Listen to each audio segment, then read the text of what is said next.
In this tutorial, I'm going to show you how you can troubleshoot your Snapchat app. So if your Snapchat app is unresponsive, maybe it can't open or it keeps on crashing, then let me show you how you can fix these errors and get your app running. If you find this video helpful, I'll kindly request that you support me by liking the video and also by subscribing to this channel.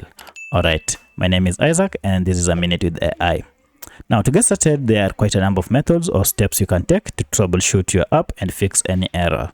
One of the methods, we need to access the app information page, and we can easily do this through settings. So if you go to settings, scroll down until you see this option called apps. Now, for this tutorial, I'm using a Redmi smartphone. However, this process should be more or less the same on any other Android smartphone. From here, tap on manage apps, and this will list all the apps that you have on your smartphone. Scroll down and look for your app, and as you can see, mine is here. Alternatively, you can search for your app from up here under search apps and you should get it. Once you find it, just tap on it, and here we want to go ahead and clear the app data, and more especially the cache files. So if I go ahead and tap on storage here, you can see we have quite a number of cache data. So one of the reasons why your app is malfunctioning is because of the accumulation of cache files. And these are small files that are normally stored on your app whenever you use it. These files are normally stored to enhance user experience. But the problem is accumulation of these files might cause your app to malfunction. Clear them, go ahead and tap on clear data, and then tap on clear cache here. And then okay, and you can see our cache data has been wiped out.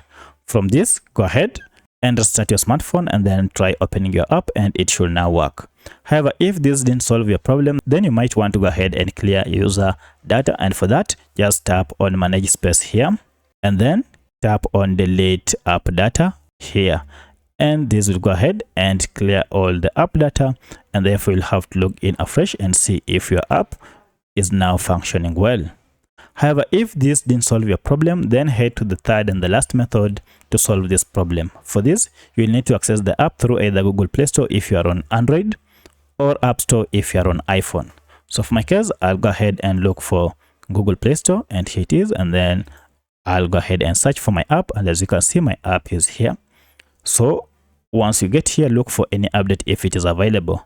Now, one of the reasons why your app might be malfunctioning is because you are using an outdated version of your app, and all you need to do is to go ahead and update it. So tap on update if it is available, and then this will go ahead and fix all the bugs and security issues that are associated with your older version of your app. So by using any of these three methods, you should be able to get your app running without any issue. If you have any other question, kindly let me know in the comment section. Otherwise, thanks for watching, and let's meet in the next video.